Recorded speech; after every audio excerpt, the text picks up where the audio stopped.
Demain nous appartient 23 mai 2024 épisode 1692, Samuel part pour Paris et un nouveau départ Nour et Grégory en couple. Samuel revient à Paris et un nouveau départ Nour et Grégory en couple. Sylvain veut trouver un acheteur pour la cabane sans Charlie. Sylvain pense qu'il n'a aucun talent pour la gastronomie. François rappelle Sylvain à propos du problème électrique. Mais Sojik n'est pas sympathique. Elle pense qu'il ne vaut rien. Sylvain a trouvé la source du problème. Il s'agit d'un épilateur qui fait fonctionner un compteur. François demande à Sylvain s'il a des nouvelles de Charlie. Sylvain a dit que Charlie s'amusait tellement et n'avait jamais été aussi heureux. Elle sort également avec un homme de son âge. Sylvain appelle Christelle et lui raconte qu'il a improvisé une chanson pour Charlie, qui a retrouvé l'amour fou. Christelle est très heureuse et Sylvain dit que le visage de François est étouffant. Il n'a jamais vu François comme ça auparavant. Valentine se présente à un entretien pour obtenir un emploi cet été, mais n'y parvient pas. Nathan demande à Alex s'il cherche un sommelier pour la ferme. Alex n'a pas les ressources pour faire ça. Camille est plus heureuse que jamais avec Simon. Il fait beaucoup pour elle. Elle s'est confiée à Nathan. Nathan demande à Camille de demander à Victor s'il souhaite embaucher Valentine. Victor dit à Camille qu'il n'embauchera personne cet été. Valentine en a marre et doit trouver un travail qui n'a rien à voir avec ses études. Les souvenirs de Soraya. Soraya dit à Victor qu'elle reconnaît la bague de Grégory et que c'est la même bague qui appartenait à son agresseur. Soraya dit à Victoire, je ne suis pas folle,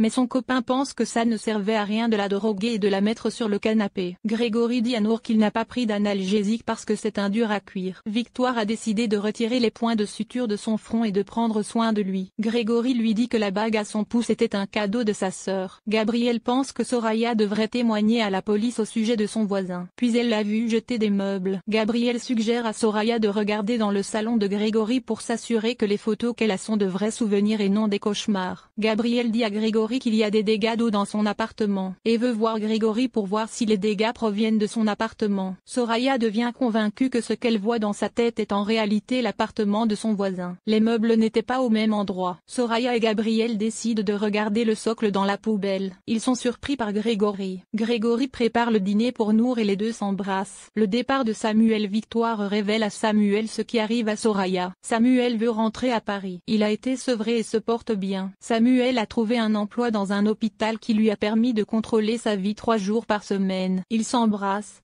plein d'émotions. Marianne et Samuel boivent ensemble, mais ça fait du bien de se parler. Marianne donne la montre à Samuel Renaud. Aucune électricité ne circule entre Sojik et Sylvain. François subit à nouveau une panne de courant et Sylvain aurait réglé le problème. Sojik soupçonne que Charlie est la raison pour laquelle il déteste le travail et néglige son travail. Elle empêche alors François de regarder le standard et lui demande de contacter un véritable expert. En parallèle, Sylvain discute avec Christelle de la paillote. Il doit l'acheter ou trouver quelqu'un pour le rouvrir. Christelle propose à son mari de s'en charger, mais celui-ci rejette rapidement l'idée. Elle reçoit alors un appel téléphonique de François lui annonçant qu'il viendra chez elle pendant sa pause déjeuner. Christelle reproche à son mari d'avoir aidé François alors que c'est la faute de Charlie s'il a quitté la maison. Sylvain répond à sa femme qu'il ne fait que son travail. Christelle demande alors à son mari si François et Sojik sont toujours amoureux. Sylvain l'ignore. Vous trahissez Charlie. Essayez au moins de revenir avec des informations, répond Christelle. Vers midi,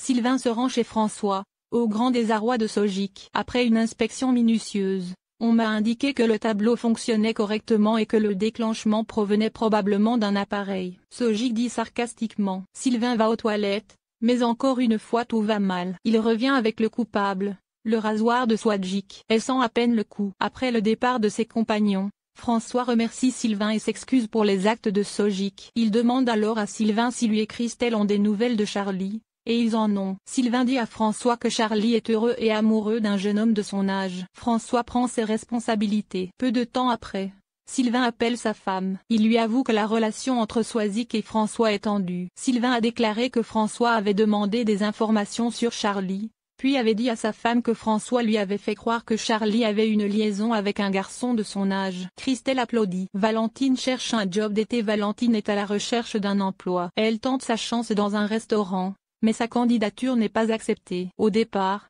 on avait envisagé de l'embaucher comme stagiaire non rémunérée, mais lorsque Valentine a exigé un paiement, sa jeunesse est soudainement devenue un obstacle. Après l'entretien, Valentine s'est ouverte à Nathan. Cela le pousse à ne pas abandonner. De retour à la cuillère, Nathan regarde la publicité. Mona se plaint de devoir tout faire seule. Nathan lui fait remarquer que le café est vide et explique qu'il cherche du travail pour la Saint-Valentin. Mona propose de remettre son CV à un magasin de barbe à papa près de chez elle qui recherche des travailleurs saisonniers. Nathan a souligné que Valentine recherche du travail lié à la recherche en énologie. Mona regrette d'avoir des exigences envers les jeunes femmes. Au même moment, Alex arrive pour livrer un panier d'huîtres. Nathan suggère d'embaucher un sommelier. Alex fait remarquer à Nathan que les clients viennent principalement à Traout pour les huîtres. Il manque également de ressources. Il a en tout cas accepté de demander au restaurateur lors de la tournée si des postes étaient disponibles. En fin de journée, Nathan demande de l'aide à Camille. La jeune femme appelle Victor Brunet et lui annonce que le domaine n'embauchera pas d'employés cet été. Nathan était déçu. Nour et Grégory sont en couple. Soraya retrouve Victoire autour d'un café à l'hôpital et se confie à elle. Elle est désormais convaincue qu'elle a été agressée. Soraya a notamment raconté à une amie qu'elle se souvenait que Grégory portait la même bague que son agresseur. La victoire est perdue. Un peu plus tard, la jeune femme surprend Grégory et Nour dans un moment de complicité. Un jeune homme est venu se déshabiller. Victoire dit à Nour qu'elle s'occupera du patient. Elle profite de cette occasion pour interroger Grégory sur son attaque. Le jeune homme affirme avoir été agressé dans une petite rue non éclairée menant au théâtre. Victoire regarda alors ses mains et fit remarquer qu'elle n'avait pas l'habitude de porter des bagues au pouce. Grégory a répondu que c'était un cadeau de sa sœur. Victoire retrouve alors Samuel et lui raconte ce que Soraya lui a dit. Elle dit qu'elle les a presque convaincus. Cependant, elle a rendu visite à son voisin pour lui demander conseil et l'a trouvé tout à fait normal.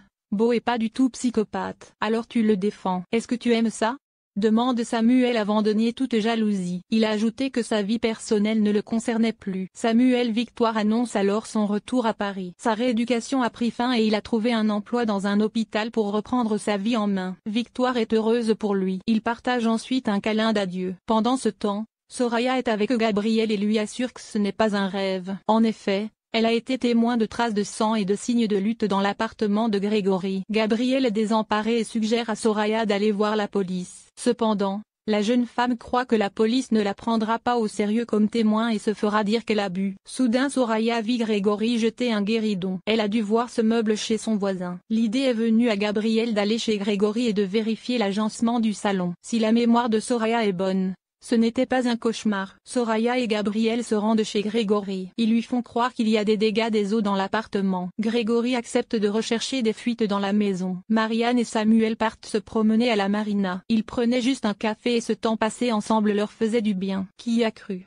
Marianne dit à Samuel qu'il peut rentrer à tout moment. Elle donne ensuite à son beau-fils Renaud la montre qu'il portait lorsqu'il était en service. Samuel est ému et reconnaissant. À la maison, Soraya dit à Gabriel que l'appartement de Grégory est le même que celui dans lequel elle se souvient avoir vécu. Elle dit que les meubles sont disposés différemment. Gabriel reste sceptique. Ils décidèrent alors de jeter un œil au guéridon que Grégory avait installé à l'avant du bâtiment pour les objets encombrants. C'était aussi brisé que Soraya s'en souvenait. Ils ont décidé de le récupérer pour voir s'il y avait des traces de sang. Mais au même moment, Grégory revient de la course. Il leur a conseillé de ne pas le rapporter à la maison et leur a expliqué que les meubles étaient infestés d'insectes xylophages. Grégory s'enfuit alors qu'il doit préparer le dîner. Et son invité n'est autre que Nour. Grégory dit à la jeune femme qu'elle lui a beaucoup manqué, et les deux s'embrassent.